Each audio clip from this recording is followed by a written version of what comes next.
देखो बेटा, आज इस वीडियो में हम बात करेंगे गोलीय दर्पण द्वारा प्रकाश का परावर्तन। ये परावर्तन है क्या, ठीक है। तो पहले हम परावर्तन की परिभाषा समझ लेते हैं, तो उसके बाद हम आगे इस फिगर के विषय में पढ़ेंगे। तो परावर्तन की परिभाषा क्या है?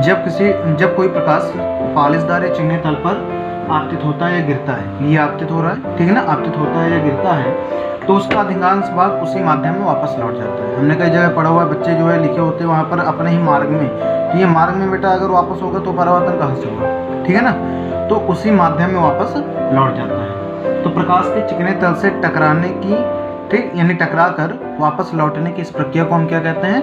प्रकाश का परावर्तन, ठीक है। इसके बेटा दो नियम होते हैं। नंबर 1 नियम क्या होता है? ये देखिए स्क्रीन पर है, आपतन कोण यानी I, परावर्तन कोण यानी R, ठीक है। ये दोनों आपस में बराबर होते हैं, यानी कोण I इक्वल टू कोण R। पहली चीज, इसको I से इसलिए लिखते हैं क्योंकि इसका जो इंग्लिश वर्ड होता है इंसिडेंस होता है, ठीक है ना, आपतन का।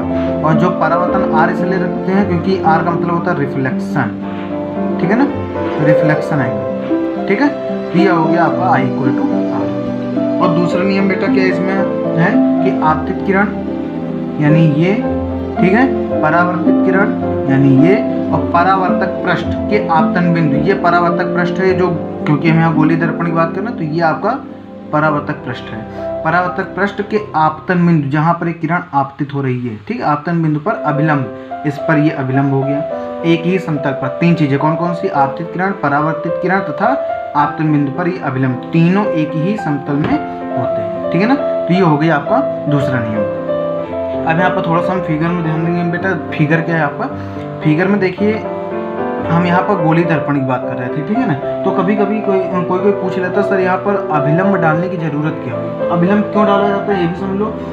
अभिलंब खींचने का बेटा तात्पर्य यह है कि पृष्ठ के जो आपतन बिंदु, यानी ये जो आपतन बिंदु है आपका, ठीक है, इस पर खींचे गए जो लंब, यानी ये आपका हो गया गोलीय दर्पण, इसका जो स्पर्शी है वो स्पर्शी इस बिंदु पर टच करेगा, ठीक है ना।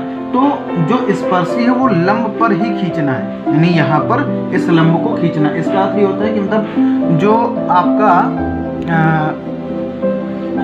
अभिलंब वक्रता त्रिज्या के अनुदिश, यानी जो आपका अभिलंब है ये वक्रता त्रिज्या की अनुदिश में होना चाहिए, ठीक ना। बस इतना इसका अर्थ होता है। यानी अर्थात अगर हम सिंपल भाषा में कहें तो आपतन बिंदु को दर्पण के वक्रता केंद्र से मिलाने वाली, ठीक, आपतन बिंदु हो गया, ठीक है, और दर्पण के वक्रता केंद्र यानी जहां से इस गोले को हम बनाएंगे उसका केंद्र, मान लीजिए ये हो गया C, ठीक है ना, वक्रता केंद्र से मिलाने वाली ये रेखा होती है। बस सिंपल से इतनी बात होती है, इसलिए यहाँ पर हम इसको बना लेते हैं, ठीक है, इसलिए हम ये खींचते हैं।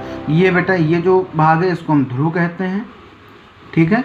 ये अभिलंब हो गया, आपतित किरण हो गई, ये परावर्तित किरण हो गई, ठीक है, स्पर्श रेखा है, और ये है आपका गोलीय दर्पण, ठीक है ना। इतनी चीज थी, बाकी हम